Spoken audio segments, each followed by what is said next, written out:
Thank you very much. It's a pleasure to be here, and I want to thank the Institute for the kind invitation. My title is Europe Since the War, Integration, Sustainability and Diversity. And actually, as I was writing this, I had in mind both sessions in this conference. So in a certain sense, what I'm about to say straddles both the general session on Europe after the war, Europe without walls, and the more economic part. And also, equally, obviously, I will be drawing on my experience as a member of a government in the middle of the crisis that had to deal with some of the most difficult decisions in Europe since 2009, 2010. Clearly, all anniversaries, we know this, are occasions to look back and what has been achieved and to look forward. And also they give us the opportunity to take a little bit a broader view, take a step back and stay away from the kind of daily grind and be a little bit more broad and general about what we're trying to achieve and where we're going. So what I will try and do in these next 15-20 minutes is to give you some thoughts on the state of the union, so to speak, to use a US term, which is increasingly being accepted in Europe as well, after the war and after the crisis, and to ask the question whether we just have some cracks in the wall, because the current edifice that we have built clearly has issues, or actually whether the situation is more serious, and it is in fact tumbling down, and we need to do some serious reconstruction. And I will use, in doing so, I will use three general concepts throughout, which is to talk about integration, political integration, and economic integration, which has been this twin the twin powers behind the construction of the European Union since the beginning, but more even since the fall of the wall. The issue of sustainability. And here you will forgive me a tongue-in-cheek kind of multiple interpretation of sustainability, because for a finance minister, for an ex-finance minister, sustainability has to do with the debt. But of course, sustainability is a much broader concept and has to do with what kind of economies we are building, what kind of societies we have, the state of the environment, etc. And also the question of diversity, because one of the most troubling characteristics of the current environment in Europe is that what we consider as being one of our strengths, sort of union through diversity, is a problem politically, economically, socially in a number of countries. So before I start discussing these issues, a very quick kind of reminder to all of us of the institutional milestones since a political event, which was the fall of the Berlin Wall 25 years ago tomorrow, and think of the kind of institutional milestones, the steps that we've seen in the last 25 years. Starting with the Maastricht Treaty, establishing the European Union, going to the creation of the Stability and Growth Pact, which introduced fiscal rules and was one of the first attempts to have a common rule book for running our economies. The Treaty of Amsterdam, with more steps towards more democracy into how the European Union would work. The major step of the introduction of the euro, perhaps the most important step forward in European integration in the last 20 years. The Treaty of Nice, following the EU expansion and realizing that Europe is not just the original Central European states, but it's actually a much broader and wider concept. The Lisbon Treaty, which again tries to address some of the questions about democratic legitimacy that we have in Europe and gives more power to the European Parliament. And then the trouble, the first decisions in 2010 on dealing with the financial crisis, not just with Greece, but afterwards with Portugal, Ireland. And in 2012, the creation of the more permanent crisis prevention or dealing mechanisms, and the promise by the European Union that we're actually now trying to look at the whole issue of the crisis in a more long-term, medium-term and long-term perspective, and deal with some of the issues around coordination, but also democratic legitimacy. So these are the kind of milestones. And if you look at what has been achieved and where we are, you can draw two kinds of conclusions. The first one, yes, obviously there's been significant progress, but if you look at the hard data, you will see that the EU is falling behind in the global competitive game. It's falling behind the US. Those of you that have been involved in following or in participating in EU affairs for a long time may remember the Lisbon process, whereby the EU was going to become the most competitive economy in the world. Well, we didn't. And of course, huge pressure from the new economies, or not so new anymore, that are growing very fast, Brazil, India, and the like. Within Europe, we have a, I would say, economic, social, and cultural increasing divide between the North and the South.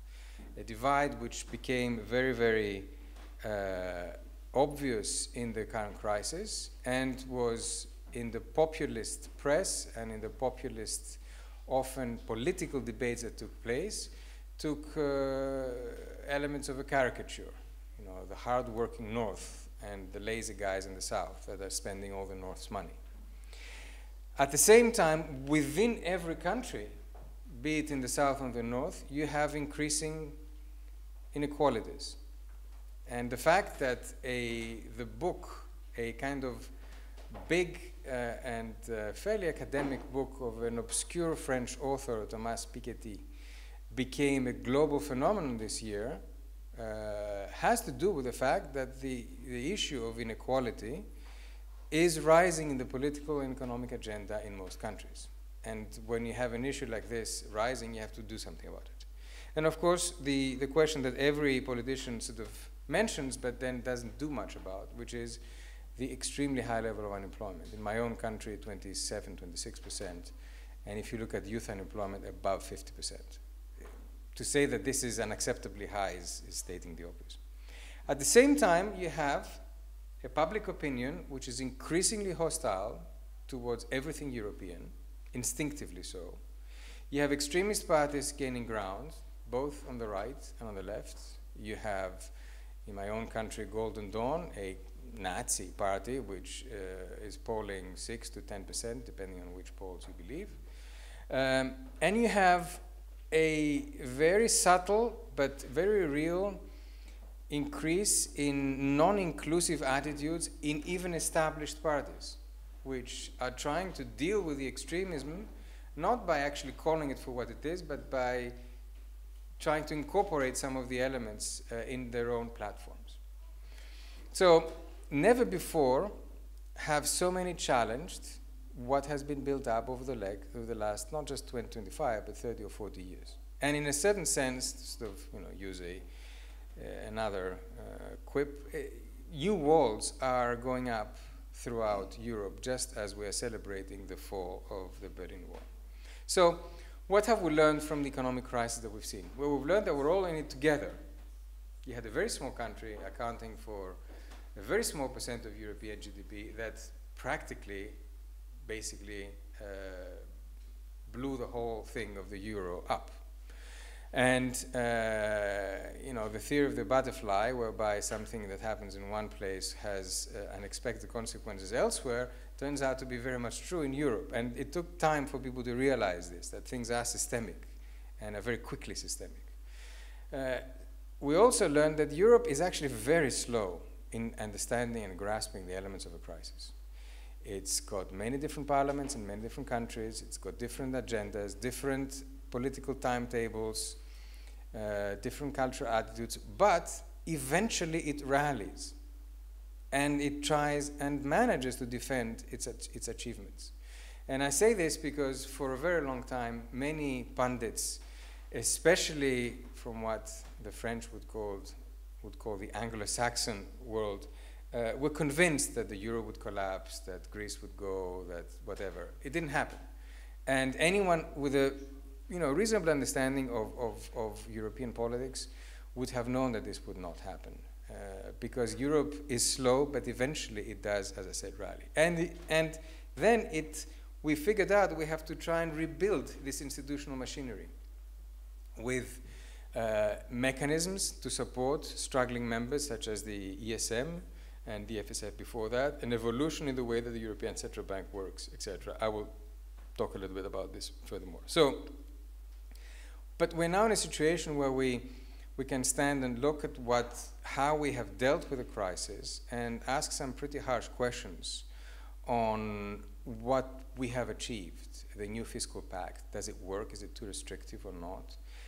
Is the banking union decisions that we've taken, are they too timid? Are they right? Do we need to do more?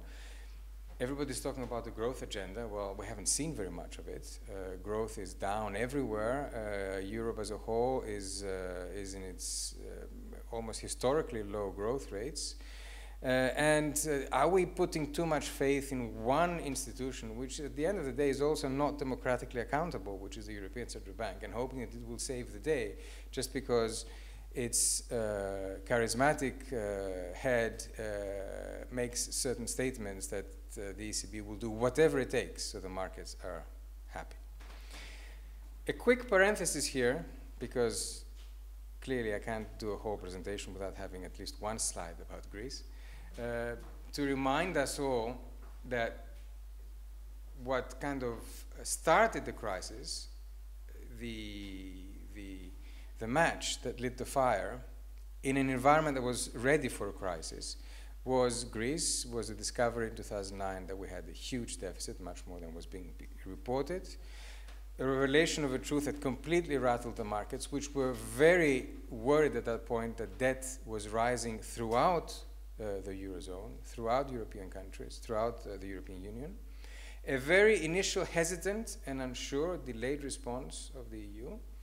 Eventually, mid-2010, a bailout program, biggest ever, 110 billion, including the IMF, followed by a second program, another 130 billion in 2011, plus a debt haircut of which we have never seen anything in world history. If you look at the events in 2010, 2012, they are historic. Never before such huge bailout mechanisms, never before such debt restructuring in any country in the world. And this happened where we thought would be least likely to happen within a currency union. So since then, Greece has had an unprecedented fiscal consolidation, biggest ever in historical terms. Frankly, nobody thought we could do it, but it happened. And the twin deficits, fiscal and external, have disappeared completely. The biggest reformer in the OECD, according to the OECD itself, but again with still lots to be done because some of the institutions that create the problems have not been fixed. But also at the same time, since we are into world kind of comparisons, the third largest recession in world history after the US recession and another one, which I forget, unemployment at the levels that I talked before, and a complete collapse of the political system. And I don't say this just because the party that I was part of lost the elections after having taken the right but difficult decisions, but also because we are in an environment of extreme political uncertainty still. So now what? As we look forward, and again broadening the lens not just to Greece but to the whole of Europe, there are some fairly basic political, policy, economic questions. Can Europe and how can Europe hold its own in the global economy? How can it provide the essence of what any good policy should do is well-paid jobs for its citizens? How can we make the public debt in Europe sustainable? And here, just one little parenthesis. In 2010, public debt to GDP was about 70 to 80% on average. It's now around 100%, close to 100%. And yet we worry less than we worried in 2010. There's something wrong with this picture. There are issues of sustainability throughout Europe. How do we transform the economic model of Europe into a sustainable one? And at the same time, I would add, keep what we believe are the basic elements of what we think is the European social model. How do we address poverty and inequality in our own backyard? We talk about poverty and inequality in areas which are far away from Berlin and Athens and Paris and London, but we have increasing marginalization of citizens in our own countries, in our own cities. If you walk around the European capitals, you will see more people in need, more people that are completely disenfranchised than ever before. You have a growing underclass. This is something which we are not addressing. How do we make sure basic European values remain intact? Inclusiveness, openness, plurality, the acceptance of differences. These are under threat in most countries.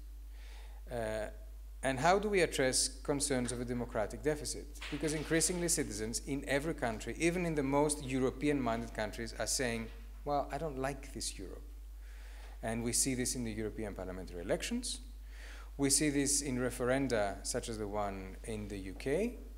We see this in Spain with Catalonia and in the birth of new political parties. We see this in the north, we see this in the south, we see this in the west, and we see this in the east. Now, some people would say, and here I'm taking the phrase of a famous US communications guy, Jimmy Carville, in the Clinton years, it's the economy stupid. It all comes down to growth. If you get growth going again, everything happens automatically. People are obviously less poor, less inequality, less tensions. So all we need to do is get growth going again.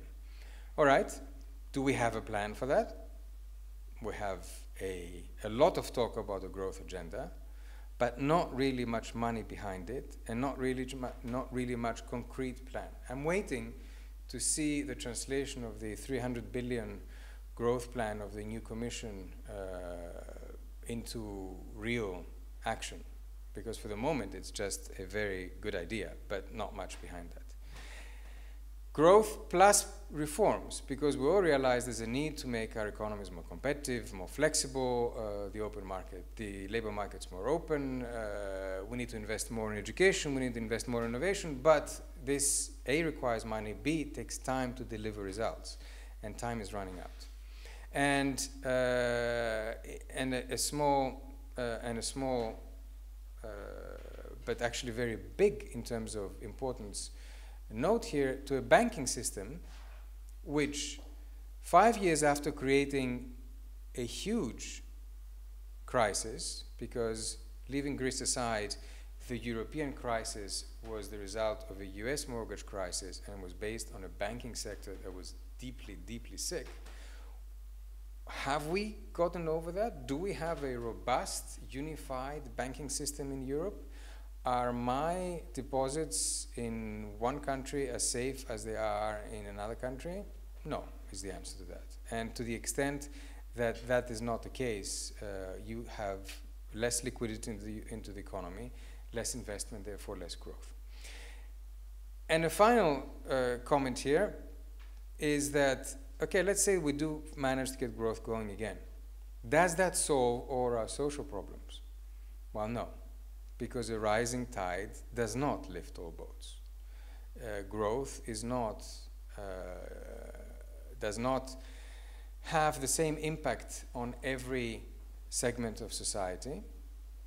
We are in a very different economic system and economic model. You have winner-takes-all phenomena in many sectors of the economy, and even in a growing economy, a lot of the hardcore unemployment will remain, a lot of the pockets of inequality will be there. Therefore, you need to have a strategy for that as well, and therefore, it's not just about economy, it's about society, stupid, to paraphrase that phrase. And finally, as we look ahead, we started in 2010 with a firefighting approach. We had a fire in our backyard. We took out the hose and tried to put it out. And we managed to do it with some delay, some criticism. Did we put too much water? Did we delay too much? Were the firefighters on time? But at least we put it out, And then we started thinking about how do we rebuild the house. And from the initial purely reactive response, we went to a more constructive rebuilding the institutional architecture of the EU. A stronger EMU architecture and a new institutional toolbox. But we seem to be again losing steam. We seem to be back into complacency mode. We seem to be thinking the crisis is behind us. It isn't. And the fact that markets can continue to be extremely nervous is not just because the markets are irrational to begin with. It is also because they look at fundamentals and they don't like what they see. And the truth of the matter is that even though we started fixing the Eurozone construction, which was faulty to begin with, we stopped midway thinking that we had done enough, and we have not. So I will finish with my own to-do list. Everyone has their own. Here's mine. A lot of these things are not rocket science, and you will see them written elsewhere. But if we did some of these things, I think we'd be much better off than where we are. First of all, you've got these brand new support mechanisms. It's great that we make them. We made them. The European Stability Mechanism, the ESM, for example, is a fantastic new tool, but it needs to evolve. It needs to evolve to what is truly a European monetary fund, with more power, with a banking license probably, with the ability to do things without having to go to politicians for every single decision to get their okay. It's a fantastic new tool. Let's use it. Secondly, we need to finish creating the closer fiscal union.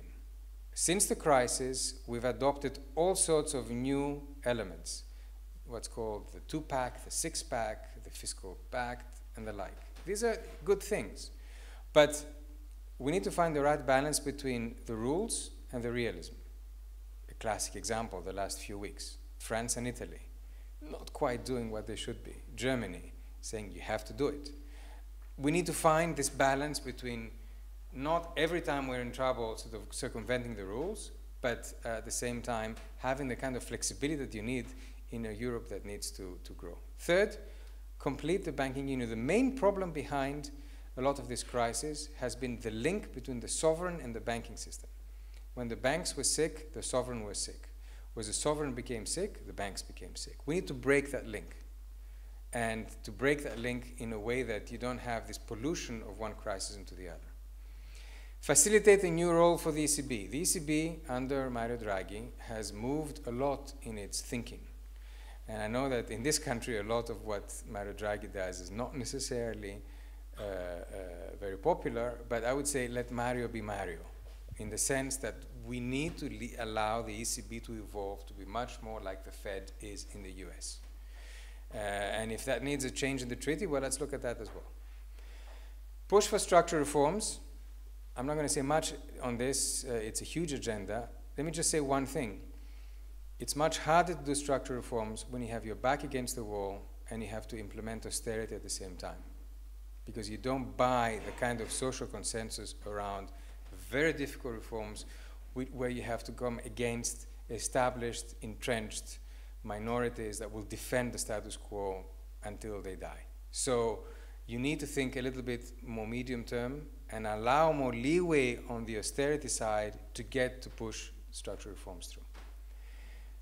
Combat high unemployment, poverty, exclusion. Well, if I hadn't put that, I would be seriously remiss. The problem is we don't actually have a plan for this. We just think it's going to happen automatically if growth comes back. Well, it's not. We don't have micro policies that work on this level. Define, fund, and implement a real growth agenda. I've already talked about that. And finally, invent what I would call a new participatory European democracy. Because we may be doing the right things, but we're losing the citizens. They just don't believe us anymore. They show it in the elections. They show it in a general environment of distrust at best, rejection at worst of political elites throughout the Union. So, and that's my closing phrase, we need to be politically brave. And not many have been during the crisis. Many have hidden behind populist statements. Many have gone with the flow. Many have reacted only when it was no way of not reacting. And very few people have actually stood up and explained in the North that, well, actually, no, the South isn't just sucking your tax money. We're all in it together. And many in the South have not gotten up to say, well, actually, no, the North is not some people who want to take all your assets and lend you at high interest rates. They're actually giving you an important lending hand at a very difficult time. So politicians need to be more brave than they have been. So if we manage to do some of these things, maybe we'll manage to actually overcome and realize the huge potential that this continent has. Thank you very much.